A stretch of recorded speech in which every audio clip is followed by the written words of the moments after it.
Yes, celebrating 40 years in the business and not stopping anytime soon. Please welcome Kim Wilde. Yes.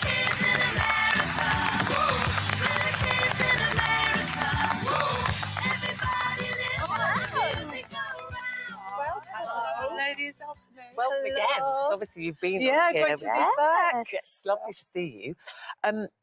It's interesting when we're ever watching these things, but I'm going, oh, I used to love that look with the striped T-shirt and the blazer. We all copied it. When you're looking back and things are played, what's going through your mind? I wish that I'd kept that black and white stripy top. Quite a lot of my stage clothes ended up going for various charities, which is a great thing.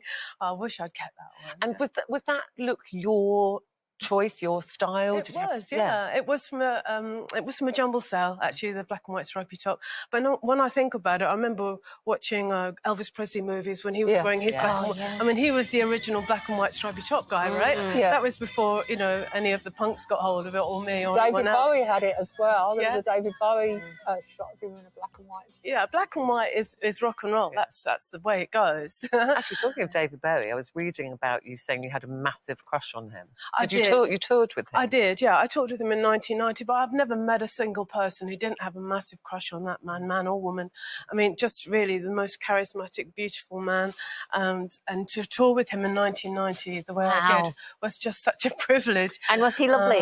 And he was absolutely lovely. And when I left the tour, I gave him a Marty Wilde T-shirt. and it was so sweet. I went into the dressing room and he held it up against it and he went, "Dad!" And I thought, oh, you're gorgeous. How could you not fall in love with David Bowie, right? Oh, my goodness, I remember seeing your dad perform when oh, God, I'm trying to think how old I was at the time. He had such a great voice. Do you know what? Janet, he still has the most beautiful voice.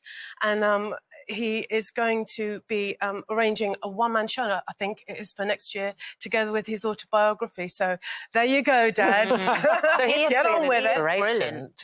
He is a total inspiration. He really is. You know, but it's still going out live. You know, you were talking earlier about giving up the things you love.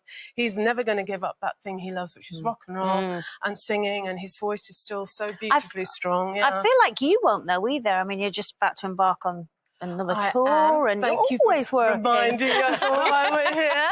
Yeah, the greatest hits tour in September. Really excited. We'll be going up and down this beautiful land of ours. I love Great Britain. I love touring it. I love going out and seeing all the people, especially after lockdown. Especially all of us stuck inside. It was so tough. Yeah, it really was. So great. Because this was planned, wasn't it, for 2020? It was, yeah. Postponed till now. Yeah. So all the costumes were made then. All of the publicity, the routing. We've had to change quite a bit of it, but we've done that. And I've had some of the costumes tweaked, taken in a bit, I might Yes, nice. And it's I just love wearing costumes now. I was never really a costume girl. I was always a bit of a jeans and t-shirt kind of girl, but now I'm big on costumes. I think they're great. They're just a costume you can just lose yourself in it, and dressing up's now my big thing. Speaking of your costumes and everything that you wear, that I'm assuming when you wear certain things you feel confident, and you were saying that you feel more confident now than you did then. Why is that, considering you were such a pin-up for so many people that I've spoken to, especially quite a few men? Well, I think experience is one of those things, isn't it? That's one of the great gifts that we're given as we get older, and that makes you feel much better. But, you know, these costumes are really having a big impact on me. I mean, they really help put me into this stronger Kim. I mean, I'm a strong Kim most day to day, actually. I really am. But once I get that costume on, you know, you've better look out. And what's the story behind Kids in America? There's a family story there, isn't there? Well, my father wrote Kids in America together with my brother Ricky. It was the first song I ever released, a fantasy, a sort of teenage fantasy of rebellion.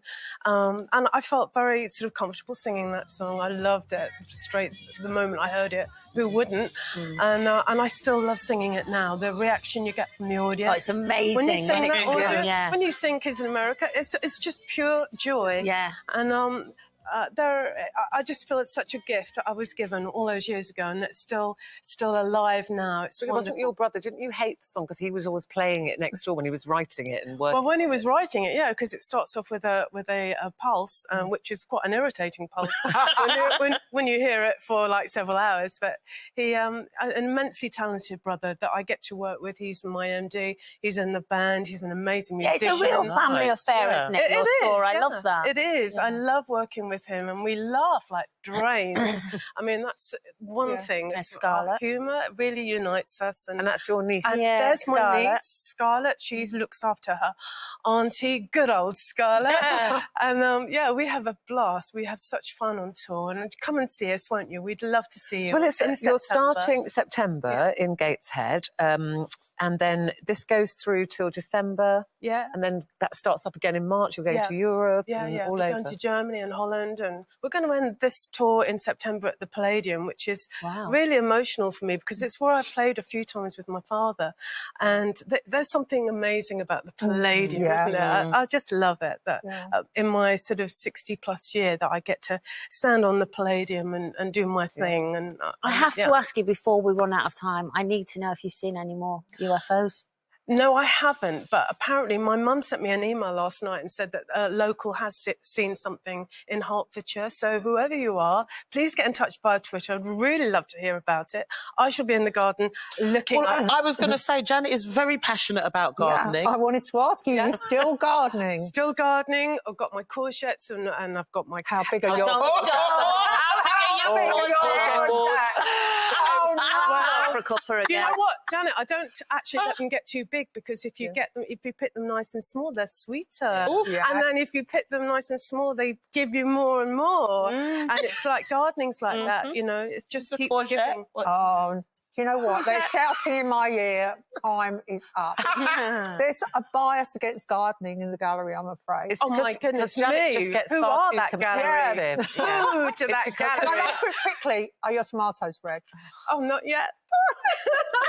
You know they're not. What a horrible question to ask me about my tomatoes. The other thing you said you've noticed a lot more young people coming to your shows now. So you're having a whole new audience. Especially when we do the Rewind 80s shows at festivals, and then families come. And they don't. And it's not just because they're being dragged by their parents or grandparents. Let's be truthful here.